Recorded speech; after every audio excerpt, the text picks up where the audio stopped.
Welcome, everyone. Great to see so many young, shiny faces and a few older ones here as well. Nice group that we have here today. My name is Scott Hagstrom. I'm the director of the Wisconsin Center for Wildlife. Our new office is right through that wall, so happy to entertain any visitors anytime we have a chance to get to meet some new faces and to see some old friends as well. It's my pleasure to welcome you to the first of our presentations here for the 2020 spring semester seminar series for the College of Natural Resources. I want to call your attention briefly to the sponsors that we have for this seminar series. We have 6 presentations that will be rolling out throughout this semester. The University Wisconsin Center for Wildlife being at the top, of course, but you can see the various other sponsors we have here of this great endeavor.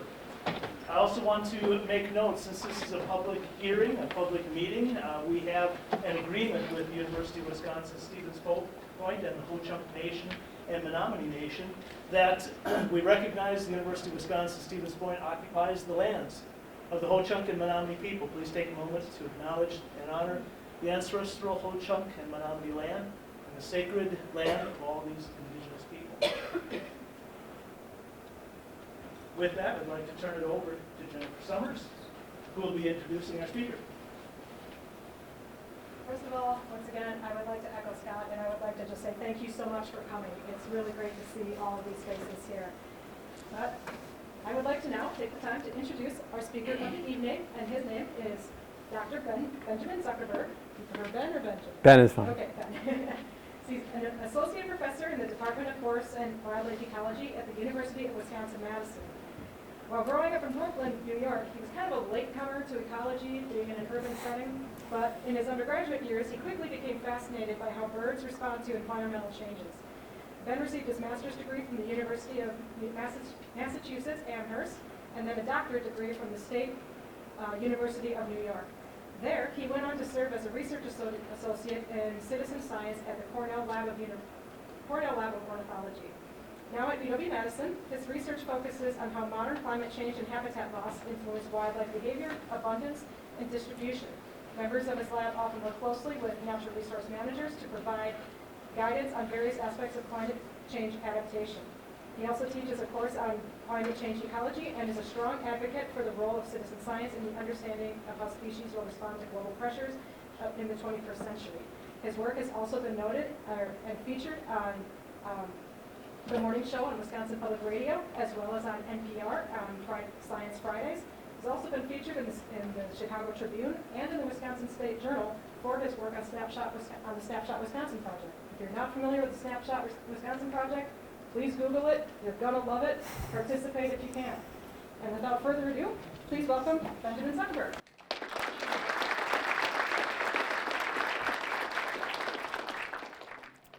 Wonderful. Well, thank you very much for having me come and speak with you today. What I hope to go over is this idea of hothouse Earths, or what we've been seeing in terms of modern climate change, and in particular, focus on how wildlife species may be responding to the rapidly warming environment. And there are a lot of different ways to sort of show you figures about climate change, but this one to me is particularly telling. What this is temperature reconstructions at 5-year periods going back roughly 100 years. And what you'll start seeing in 1970s or so is a pretty rapid and amazing change in the Earth's climate. Starting about that time period, we start seeing a widespread warming event that lasts for roughly about 30 to 40 years until now. And what that's resulted in is roughly a 1 degree warming across the Earth's surface. When we actually look here to the United States, we see that same pattern basically following suit, where we've seen warming of over 1 degree in many parts of the United States, especially in the Midwest, where basically every decade since the 1970s have been warmer than the decade before it. Not all areas are warming quite as fast as other areas, and certainly what we've seen here in the southeast is that sort of warming hole. And what I would tell you, though, is that most of the current models and most of the current observations that warming hole is beginning to close and catch up with the rest of the United States. However, it's not just temperature. And what we also have seen is that there's been pretty rapid and amazing changes in precipitation. Now, changes in precipitation tend to be a little bit more complex than just temperature alone. Some areas are getting drier, some areas are getting wetter. In the upper Midwest, for the most part, it's been getting wetter over the last 30 to 40 years. There's definitely some areas, especially in northern Wisconsin, that have seen a drying conditions over time, but nothing compared to what's been seen out in the Southwest, California, and parts of the Southeast. Now, taking that alone in terms of temperature and precipitation, really those are just two components of what I would say are sort of wide indicators that we are seeing this warming throughout the world.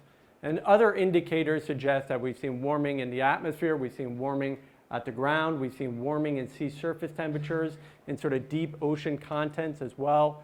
We've seen changes and decreases in snow and ice, in glaciers and sea ice, and we've seen a rise in sea level temperatures, sea level. And if we take all these different indicators together then, what we're basically seeing is what we would predict to see under this sort of warming globe. Now, on the backdrop of that is what we know to be happening with carbon dioxide. And I'll just kind of take a moment here to reflect on what we know now in terms of carbon dioxide levels in the atmosphere, which is hovering around 411 parts per million. So let's just kind of pause here what that means when we look over the last 800,000 years. So if we actually look at almost about an 800,000 year time span, that's what that blue line represents in terms of the carbon dioxide. It never comes anywhere close to what we're seeing now in terms of that parts per million, 400 parts per million line. What you see there, those four colored lines are future emission scenarios. That yellow line represents sort of the best case scenario, meaning if starting tomorrow we drastically reduce fossil fuel emissions, we'll still be hovering over 400 parts per million and maybe a little bit more by the end of this century. That purple line represents what we are now on, that trajectory. So in about 100 years or so, and certainly less, by 2100, we're going to be well over 800 parts per million. Now, an interesting experiment would be, what if we actually simulated, we take up and we basically burn all the fossil fuel that we've already taken up out of the ground. Okay, so I'm not talking about future fossil fuels, everything we've already taken out of the ground and we burned it all in one day. What would happen in terms of carbon dioxide in the atmosphere? So that level would reach 2,000 parts per million. Okay, and it would take almost 1,000 years for it to start decreasing. That's already out of the ground. It's already what we've invested in terms of fossil fuels and what we'll be doing for carbon dioxide in the future. So this sort of contributes to what we see in terms of future scenarios or future simulations of what the climate is going to look like in mid-century and by the end of the century. And what I would say is everything we've seen over the last 30 to 40 years pales in comparison to what we're going to see in the next 50 to 100 years. We've seen, as I mentioned, about a 1 degree warming overall throughout the Earth. What we're expected to see is warming of anywhere from 2 to 4 to 6 degrees by the end of the century. Precipitation patterns are also predicted to change pretty dramatically. Wet areas are going to get wetter. Dry areas are going to get drier. And so there'll be stronger distinctions between sort of wet and dry areas throughout the world. So then when climate scientists are thinking about some of these changes, and certainly when we look back in time, we've recognized that there's always been changes in the climate. And certainly over the last 11,000 years or so, this has been termed sort of the Holocene era. That Holocene era basically showed both glaciation and interglacial periods. There was times when we were about a mile below an ice glacier thousands of years ago. But we've also had pretty warm periods as well. And the last 10,000 years, sort of the end of the Holocene period, was an area or a time that is generally described as being relatively warm. That was a time that also coincided with our evolution and domination of the Earth, where we've had modern agriculture, the rise of cities and societies. And so we've taken advantage of those stable climate conditions as a species. Where we're heading to now, though, a lot of climate scientists suggest that we are entering this new epoch. So we're moving out of the Holocene and we're entering what's considered to be the Anthropocene. This is an era that is characterized by the human modification of the Earth systems. This new era then is going to be characterized by these warming conditions and we're really close to this planetary tipping point where once we go beyond that tipping point, certain feedback cycles and mechanisms within the Earth's climate will kick in and we'll reach this sort of new stable state, this new hothouse Earth. That will be basically characterized by drier and drought conditions, milder winters, earlier springs, and a higher likelihood of extreme weather like flooding and heat waves. Okay, so all that in mind then, a general question that I have and a lot of people that I work with is how might actually wildlife respond to these changes? And when we actually think about it, and we can try to capture this idea that species may respond in almost 3 different ways. Okay, 1, they can move. As the climate space shifts, then clearly we know when we think of, let's say with birds, that they have a pretty amazing ability to move and to occupy potentially new areas or change their migration patterns. Over time, though, a species may not be able to move. Maybe they can't take advantage of those new climate space or those new habitats. In that case, they have to stay where they are, and they will eventually or potentially adapt to those new conditions. And of course, if they can't move and they can't adapt, then one potential response is that they go extinct. And so these are the sort of the 3 potential mechanisms or responses that species can show in response to climate change. And I'm going to kind of tell you 3 stories then, trying to capture these 3 different components of moving, adapting, or going extinct.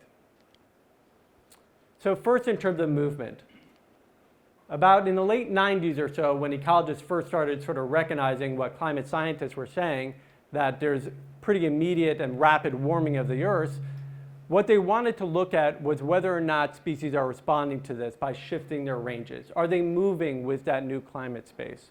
So if you can imagine, just sort of hypothetically here, we might have this sort of orange or sort of southerly adapted species, so a warm adapted species within the southeastern part of the United States. And if we were kind of thinking that they would have this northern range boundary here, that might be aligning maybe in the Carolinas or in West Virginia. But most of their range is here in the southeast. We could also think about another species that's a more northerly and a cold adapted species, right? And maybe most of their distribution, most of their range there is in Canada, and they're just kind of meeting their southern range limit here across the upper Midwest. Well, if in fact we're having warming and sort of widespread warming across the hemisphere, then what we would expect is to see a shift in those ranges. So the southerly species, you would expect them to move northward, taking advantage of those sort of new climate conditions. And if you're a cold adapted species up there, you'd also be shifting northward. And this general prediction, this hypothesis that ecologists had, was that this would lead to a poleward shift for many species, meaning that they're all sort of marching northward, poleward in their ranges. So in order to kind of get to that question, a data set that I've really been interested in is data from Project Feeder Watch. And for this is a really interesting group of birds, so backyard birds that I think a lot of us are familiar with. But many of these birds we had known to have very specific sensitivities to climate. So Project Feeder Watch is a citizen science effort. It's been ongoing since really the late 1980s. It's run through the Cornell Lab of Ornithology and Bird Studies Canada. And what this is basically a citizen science program where people look outside their own window, watch the birds that are showing up at their feeder, and they record kind of what birds are showing up and how many of them. And they do this over about a 2-day period. Now, they don't stand there for 2 days and just watch their feeder, but they'll kind of come and go and record those birds. And then they'll stop, and they'll do it again 5 days later. And they do this throughout the course of the winter. What this gives us is a really good information as to what birds are showing up in an area and how many of them. So when you look at this over time, now you've got 20,000 people contributing data every year over 30 years. This gives us a really nice data set by which we can start testing that prediction. Are species actually moving polewards over time? So how do we actually look at this? Well, if you're live in the southeast and you're a feeder watcher, you may actually look outside your window and you'll see sort of an assemblage, a group, a community of birds that may look a lot like this, right? You may have blue jays, you may have tufted titmouse, you may have woodpeckers, you may have a Carolina wren. If you're another feeder watcher, let's say, and you're living here in the mid-Atlantic states, maybe you have the same sort of cast of characters, right? You still have your cardinals, you maybe have that tufted titmouse, but maybe you start seeing other species as well. So house finch, a junco, a black-capped chickadee.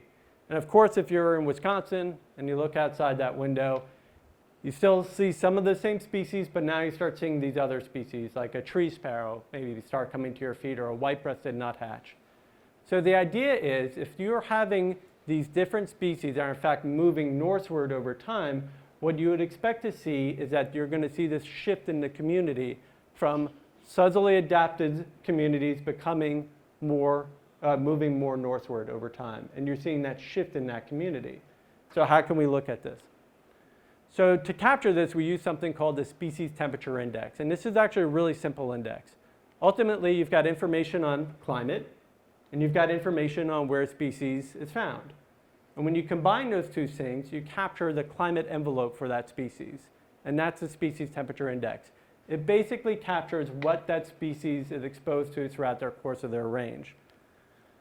So if, for example, you're a white-breasted nuthatch and you're sort of a more northerly adapted species, you might have a lower species index here, because you're generally exposed to colder temperatures over time than a more southerly adapted species like a mockingbird or a phoebe. So the cool thing about this is that now every species had that species temperature index. But what about at a community? So you can sum all those species temperature indices and gives you this community temperature index. And what that basically reflects is the balance between cold and warm adapted species. So if you've got a higher or more positive CTI, that generally means that there's more warm adapted species in your community than a lower CTI, which is generally speaking more cold adapted species.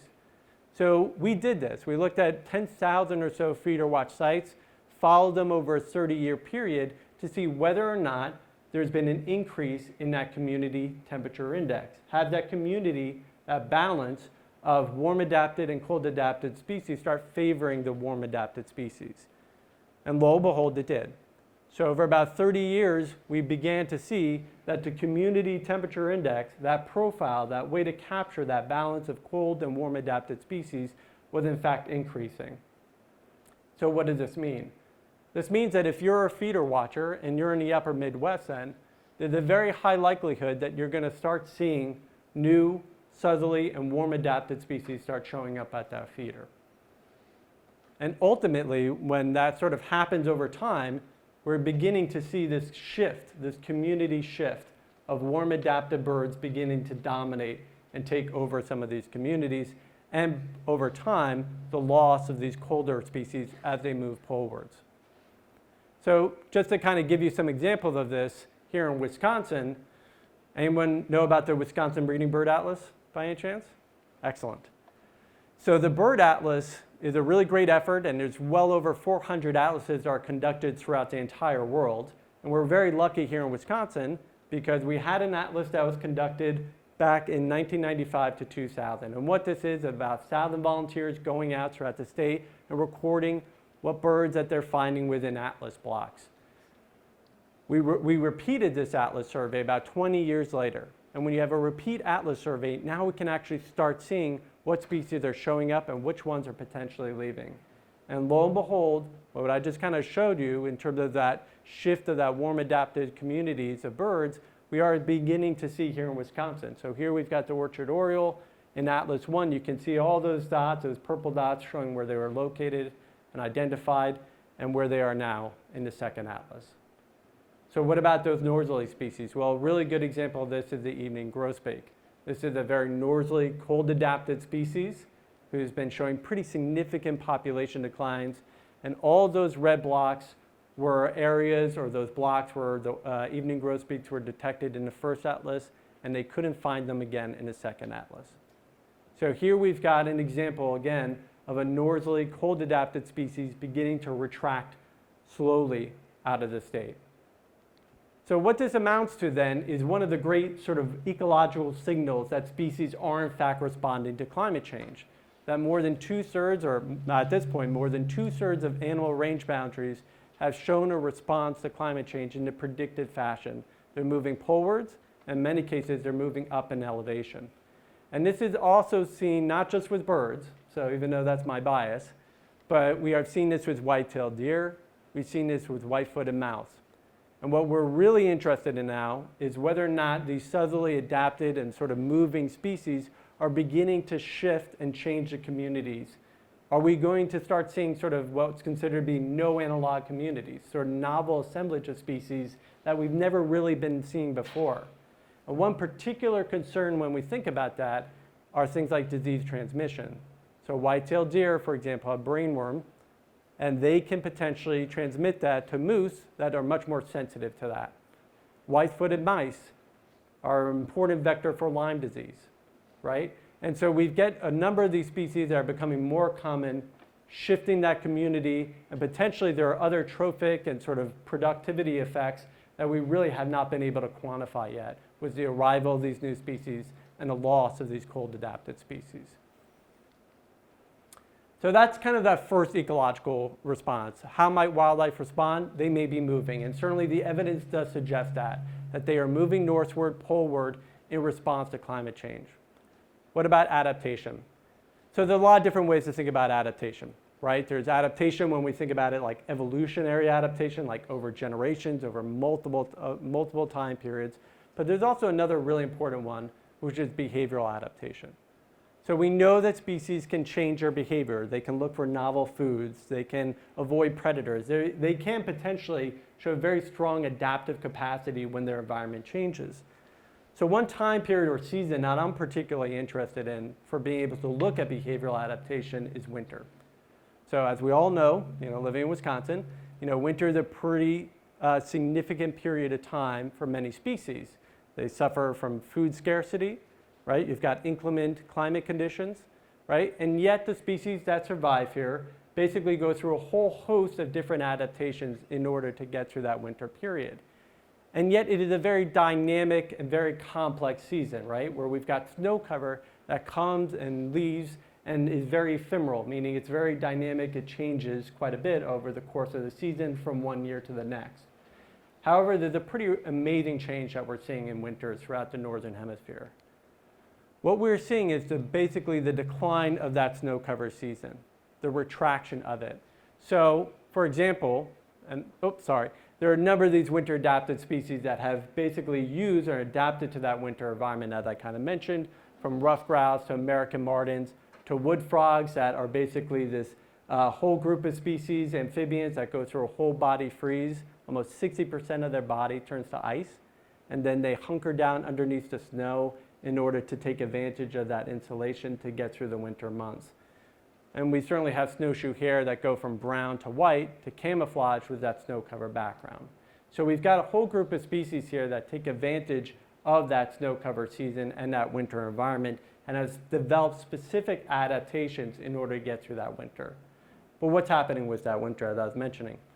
That snow cover season is changing. So if you imagine that we're looking down here on the North Pole and we've got North America here, we've got Northern Europe and Russia here. What we are seeing is that snow cover season is losing the number of days. That duration is changing.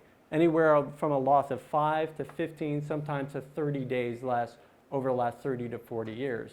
In some areas of the world, like in Alaska, it's almost dropped by almost 2 months. Okay?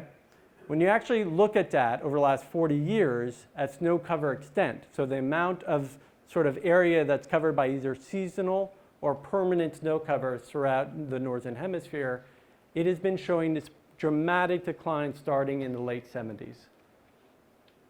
What this amounts to is basically losing an area the size of Texas every decade. So if you're one of those winter adapted animals and you depend on snow cover as a habitat, I put this right up there with tropical deforestation. That's an amazing amount of loss of a habitat that's happening every decade in response to sort of warming. The other component too is that we are seeing a shift from snow-dominated regions to rain-dominated regions. So if you have precipitation that falls during the winter months and you happen to live in one of those blue areas, chances are that it's going to fall as rain. if you live in one of those red areas, then the chances are that it's going to fall as snow. And right there in that green, that sort of yellow and greenish area, that's considered the transition zone.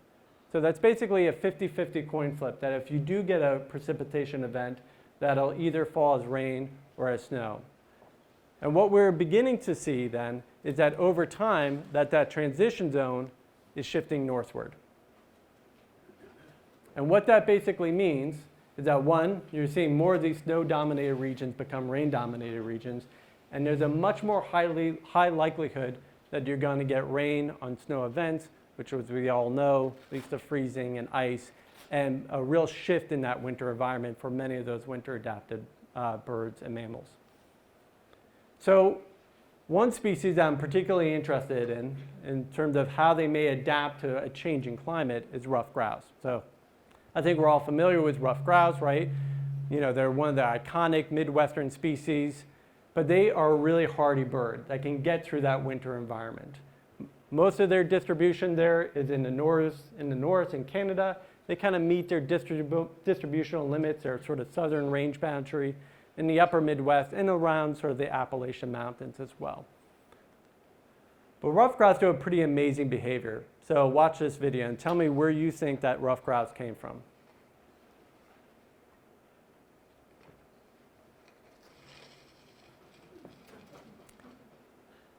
So where was it?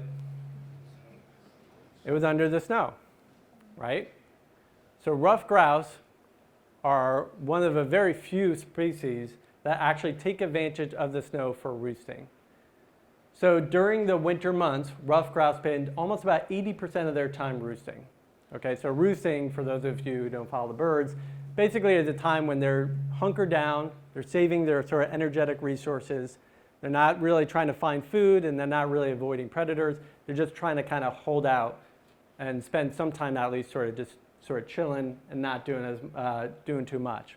So during that snow roosting period, those birds can actually have certain advantages. Now, if you're a grouse, there's a couple things you can do when you're roosting. You can roost on the ground. Okay, so if you're a grouse, you may hunker under some brush, and that's certainly one way to roost. You can go up into a tree like other birds and just grab a branch or be in some tree cover, and that's another roost. Or you can take advantage of that snow. And when they do this, they have a couple different ways they can do this. One, they can kind of burrow into the snow and create a bowl, or they can actually fly up and dive bomb underneath the snow. Or, I know sometimes I think they're not the brightest birds for doing that, or they can kind of, sort of walk in and kind of burrow into a snow. But when they do that, there's actually significant advantages for doing that. If you're in a tree, it's about 2 degrees warmer than if you're roosting on the ground. If you're in that snow cave, it's almost 7 degrees warmer compared to those ground conditions. So there's some real benefits here if you're a grouse in terms of being able to use and adapt that sort of novel winter environment. So we've been really interested, though, trying to identify what are some of the potential benefits for that snow roosting behavior for grouse. And so we've had sort of a long-term study out at Sandhill Wildlife Area, which is in Babcock. And we've had students who have gone through and basically telemetered grouse and followed about 70 or 80 of them and really track them every other day to see whether or not they're roosting. And if they are roosting, where are they roosting? Snow roosts or in these trees? And at the same time, they're able to collect their droppings. So why would they do that? So if you collect their grouse droppings, there's something you can get from it that's a very sort of useful indicator. And one of those is corticosterone, which is a stress hormone. We all have corticosterone. So right now, my cort levels are shooting up because I'm here giving a talk, and your levels are kind of low because you're listening to such a great talk. But if you are a grouse, then the question is, what happens to those corticosterone, those stress hormone levels throughout the course of the winter months? So one of the things we found right away, and we were kind of doing this very dynamically, capturing them sort of every other day, or at least following them every other day and collecting their droppings, is that if here you can imagine that's that corticosterone level from very high to very low, and that's temperature, okay? As temperature declines, what do you think happens with that stress hormone level? Shoots up, okay? as that condition gets, and this is a pretty hardy bird, right? This is a tough bird that gets through those winter months, but even they are susceptible to those effects of colder temperatures. But what if a bird individually shows some ability to adapt and use that snow roosting behavior? What happens to that court level? It flatlines. So they're able to basically reduce their stress levels by using that snow roosting behavior. Okay, and this is a pretty interesting sort of behavior, an adaptation for a bird having to deal with a very seasonal, very dynamic environment. And if we actually looked at all the population of the birds and all the grouse at Sandhill Wildlife Area, and we actually looked at their overall stress levels as a function of snow depth, it looks a lot like this. So that means that roughly about 20 centimeters of snow, we start seeing this big decline in their stress levels once they have enough snow in their environment. Now, what's really cool about that, and we didn't think going into it, but grouse lore, which there is a lot of grouse lore, suggests that they need at least 20 centimeters of snow in order to do snow roosting. So once they get 20 centimeters of snow as a population, their stress levels decline pretty significantly. What's also really intriguing about this is that 20 centimeters of snow is the average amount of snow Wisconsin gets throughout the course of the winter, throughout the whole state. Okay? Almost every projection of what's going to happen in terms of snow cover suggests it's going to look a lot more like this. We're going to go from a state that supports roughly the perfect amount of snow depth for grouse to decouple themselves from that temperature-induced stress to a state that basically doesn't allow that to happen because there's not enough snow cover, not enough deep snow throughout the state. So you could ask a very sort of straightforward question, okay, we have a bunch of stressed out grouse, so who really cares? Well, what I would say is that if you actually look at all the studies that have looked at corticosterone levels, stress hormone levels, and what it does for a lot of wildlife species, there's actually some pretty fascinating work that shows that once you get to a level that a species is chronically stressed out, stress happens all the time, right? You're trying to avoid a predator, you're going to get stressed out. But if you're chronically stressed, a lot of species will show lower reproduction, they'll show lower fitness, meaning that they'll have lower survival, and potentially over time that could affect the entire population. There's some really cool work on birds where they've actually stressed out individual nestlings within nests. And even if a bird is not that experimentally induced stress, if you're a sibling, if you're next to a stressed out sibling, you'll also have lower fitness, lower survival. You'll do less well in your life. So we wanted to explore this a little bit more. What could be some of the potential consequences for declining snow cover, changing winter climate on grouse populations? So grouse do a very sort of classic and traditional population behavior. They cycle, okay? And there are a lot of species that do this, especially northerly adapted species. Almost a dozen or so sort of very cold winter adapted species show this very sort of classic cycling phenomenon, right? Where they kind of go up and they go down. And they do this in a 9 to 11 year cycle or thereabouts. And grouse show this, where their populations do really well, and then they crash, and then they kind of come back up. Snowshoe hare also do this, and even porcupines do this as well. And so one of the questions that we had is, how might winter climate be influencing this cycling phenomenon? How might potentially snow cover, the availability of snow cover, influence that cycling phenomenon? So we actually developed a model for the upper Midwest where we took information on grouse and their life history and their reproduction and their survival and fused that with information on climate to make predictions about which areas would have lots or fewer grouse over time.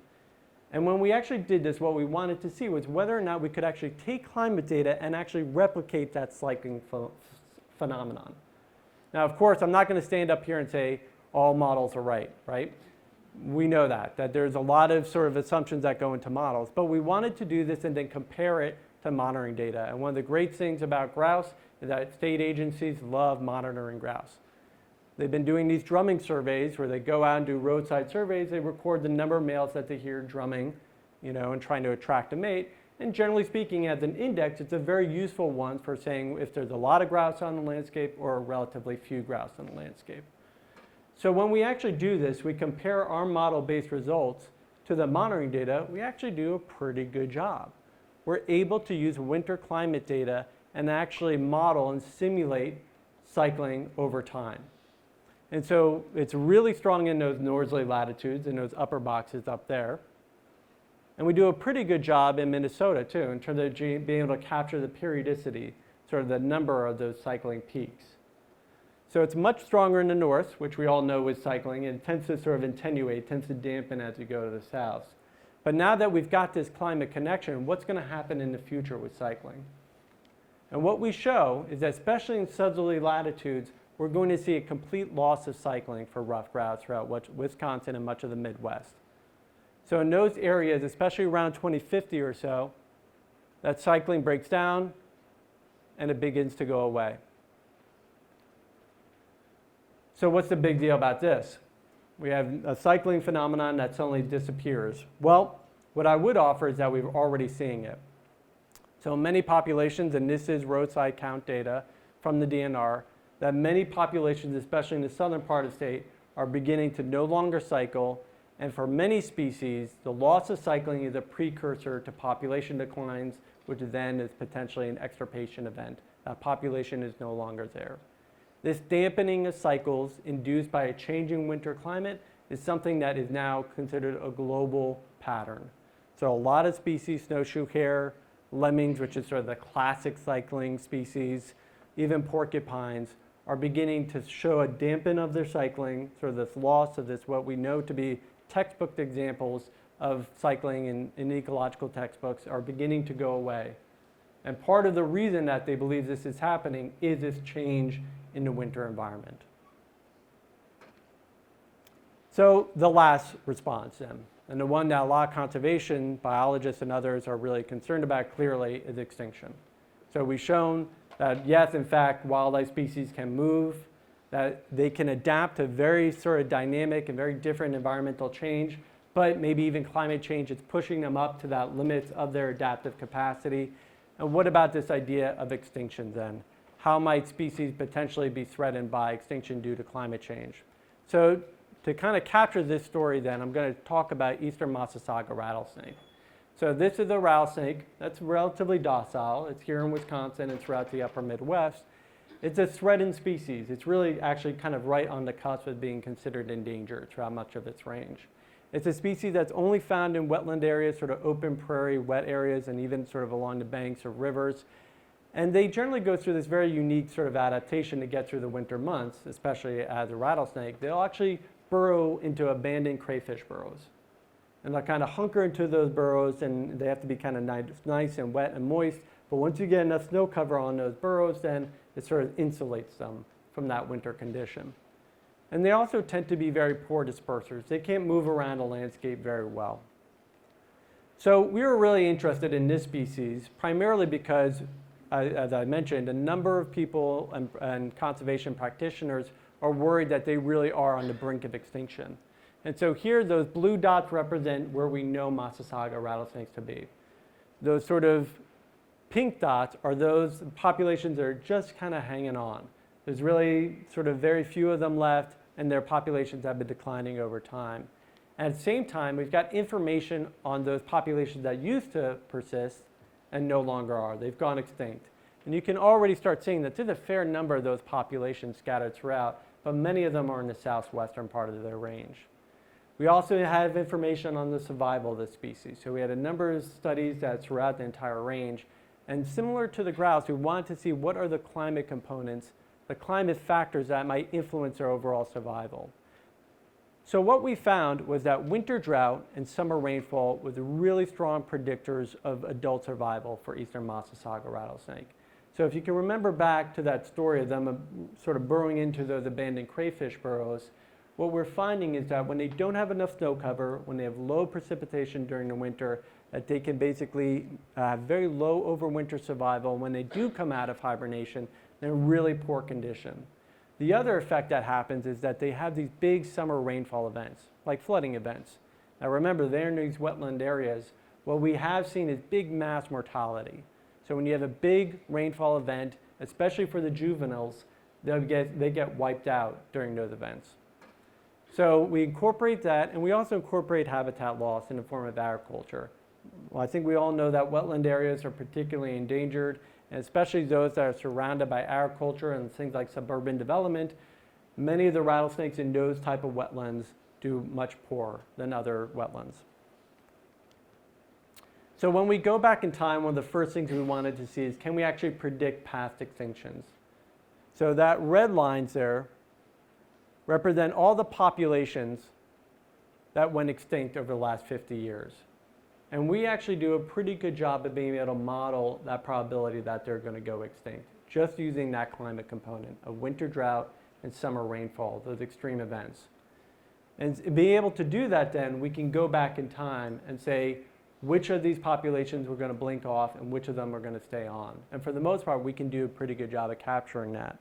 And that's a really important part, because the next step then is to say what's going to happen with this species in the future. So there you can see their past range over the last 50 years, where they are currently, and the likelihood of extinction for that species. And in terms of the future, what we're beginning to understand and appreciate is that that southwestern part of their range is really grabbed and in the midst of an extinction wave, starting from the southwest and then moving to the northeast.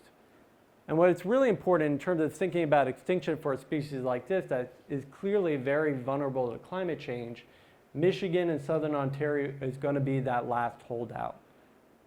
So if we're thinking about trying to identify refugia for vulnerable species, then that is where we need to think about conservation, trying to reduce their overall extinction risk in those areas. Okay, so I hope I kind of showed you and convinced you in some respects that wildlife are in fact responding to climate change, and they can do so in these sort of three main ways: from moving, adapting, or potentially going extinct if they can't move or adapt to that changing climate. Now, what I would like to kind of just talk about briefly, though, is that when we do think about wildlife responses, a lot of people will sort of bring to point that species have evolved in pretty amazing changes to climate, right? There's been glaciation periods, there's been interglacial periods, and yet the species that we see here today are still here. They've gone through those amazing rapid changes in the Earth's climate, and yet they've persisted. So why wouldn't we expect then that these species would continue to persist despite what's happening with climate change? And so what I would offer is that there's two sort of important components there, and reasons why what we're seeing in terms of modern climate change is different than the past. One of them is that the rate of warming is faster than almost anything we've seen, especially over the last 800,000 years or so.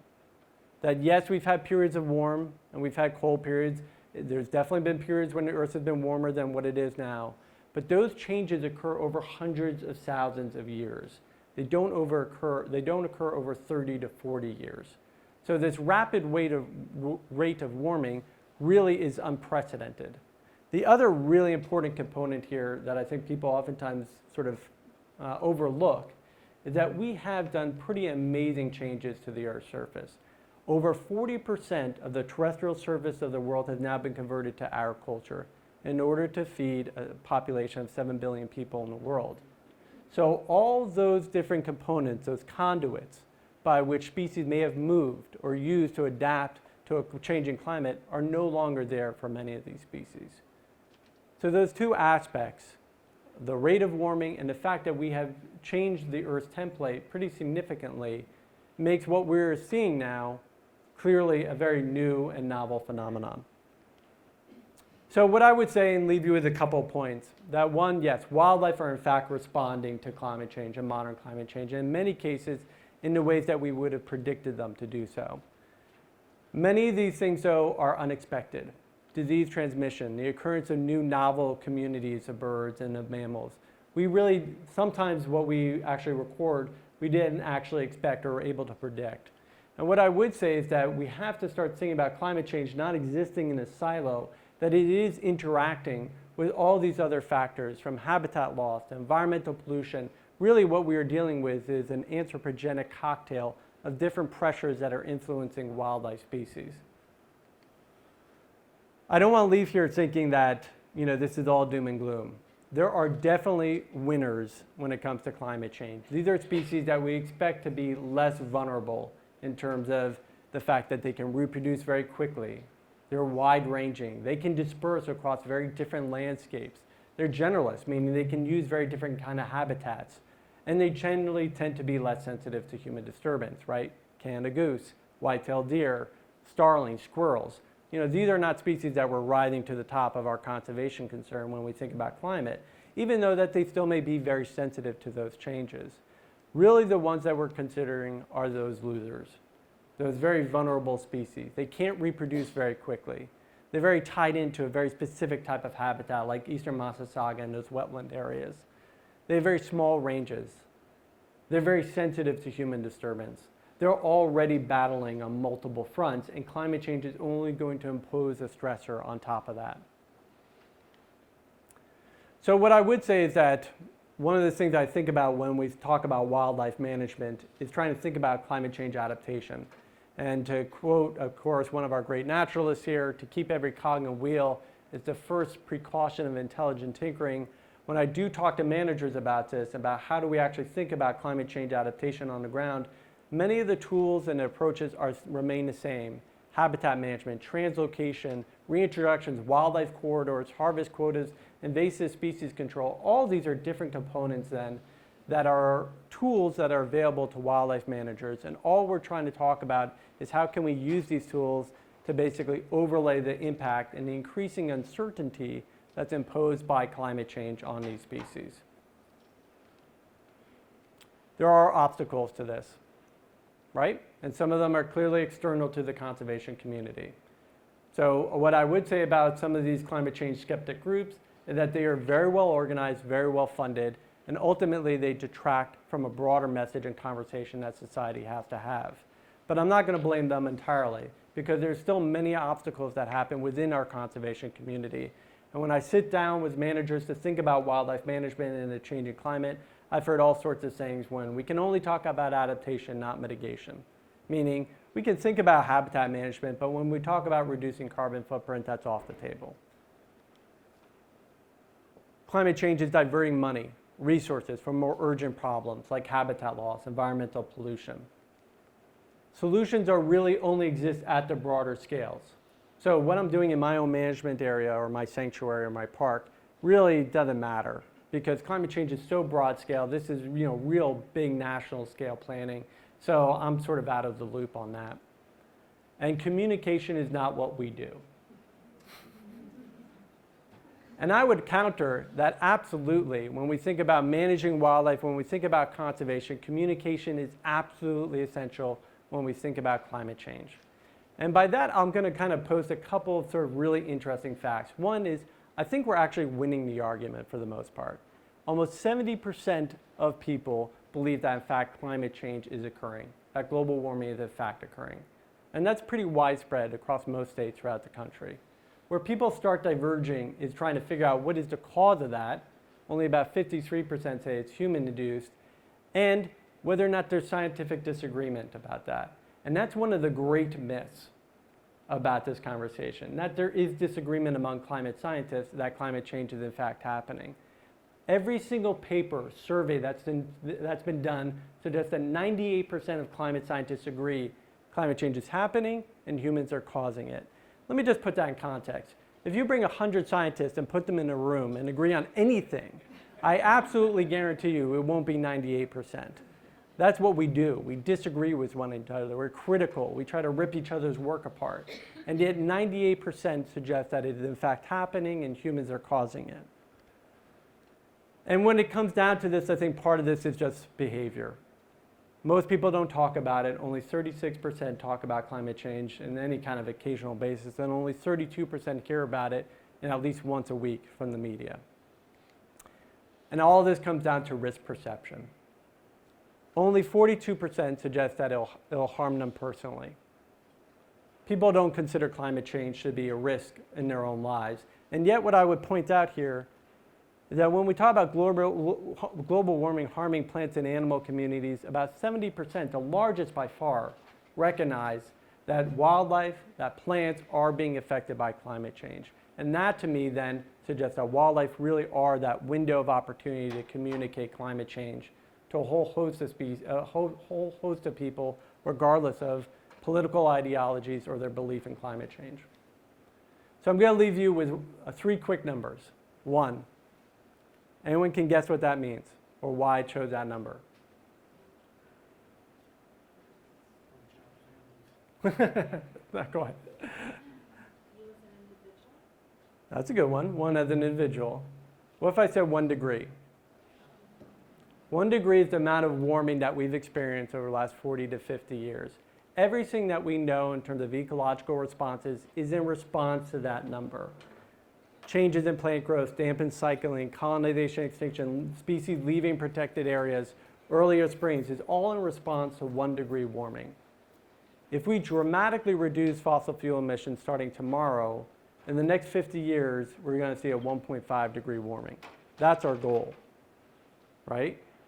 The trajectory that we are currently on suggests it's going to look a lot more like this. That's going to be 4 times what we've seen over the last 50 years in terms of warming, right? And so when we think about this, and especially when we think about a conservation sort of philosophy, again, I'm going to have to borrow from Aldo Leopold. A thing is right when it tends to preserve the integrity, stability, and beauty of the biotic community. It is wrong when it tends otherwise. And I would say a 4 degree warming is tending otherwise, that it will ultimately disrupt the integrity, stability, and beauty of that biotic community.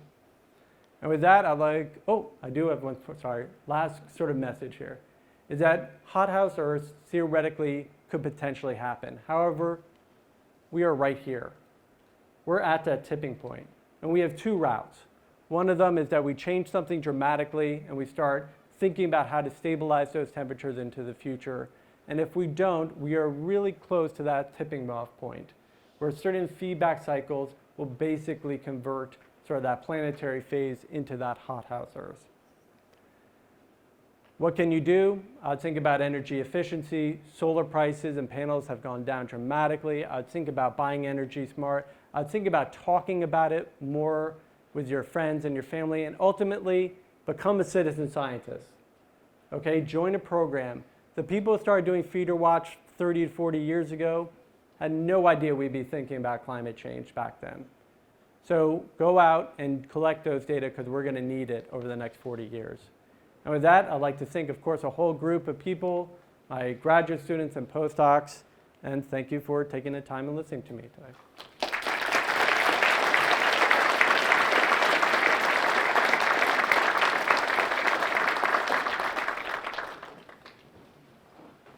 Yes? Yes, I would argue that we need to have a mechanism for transitioning as quickly as possible from a fossil fuel-based economy to a renewable energy-based economy. And one of those mechanisms is carbon fee and dividend, putting a tax or a fee on energy at the coal mine or the oil well or the source of production, passing that on to consumers, phasing it in gradually, and then after a period of roughly 10 years, fossil fuels cost more than renewable energy, and it would make a significant change in the 1.5 degrees versus 4 degrees, I believe it's Celsius. Yep, yes it is. Yeah, versus, is that over by 2050? Yeah, by the end of the century, yeah. By 2050? Yep, by 2100 for By that. 2100? Yep. Anyway, I like Green New Deal, but it has no mechanism from getting here to there. You need to have some mechanism. Over 3,000 economists agree with that, many of them Nobel Prize winners. No, I generally agree with that sentiment. And I think there's already action. What we're seeing with, let's say, solar panels and solar energy, it is completely plummeted in terms of the price. Like, it's remarkable. I don't even think economists predicted how quickly the technology would make that kind of energy basically cheaper and more sustainable over time. So I think the technology is sort of ramping up to the point where it will just ultimately be cheaper to use renewable energy than it will be sort of more expensive fossil fuel sources. And Canada has that right now. Oh, absolutely. Yeah, and I think, and part of this is, I do like to think about the optimism of this is we are doing this at a local level. You see mayors and you see, governors and you see sort of a lot of people, grassroots efforts doing this at a local scale. And if you scale that up, I think there will be significant changes over the next several decades. A bill in the House is 763, HR 763 does exactly that. Okay. It's not in the Senate yet. Thank you. in the House of the United States. Great. Thank you. Any other questions or statements? Yeah. I'm curious about birds that might not go to a feeder.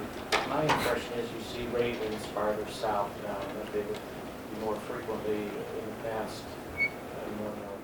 Yeah, I think, and so when we do talk about poleward shifts, you know, the idea is if you're looking at about 100 species or so, some of them will actually be moving northward and some of them may actually, in fact, be bucking the trend and moving southward.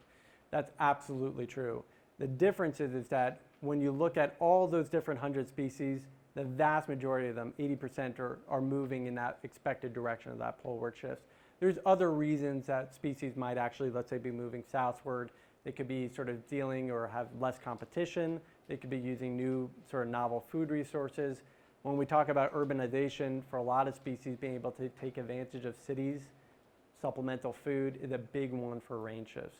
But what I would say is that when we take all those different factors into account, no matter what, the systematic pattern across multiple species is one of a northward shift of following that sort of new and novel climate space. And also up in elevation. You see that happening quite a bit too. Yep. Well, humans are one of those species that are going to be moving north.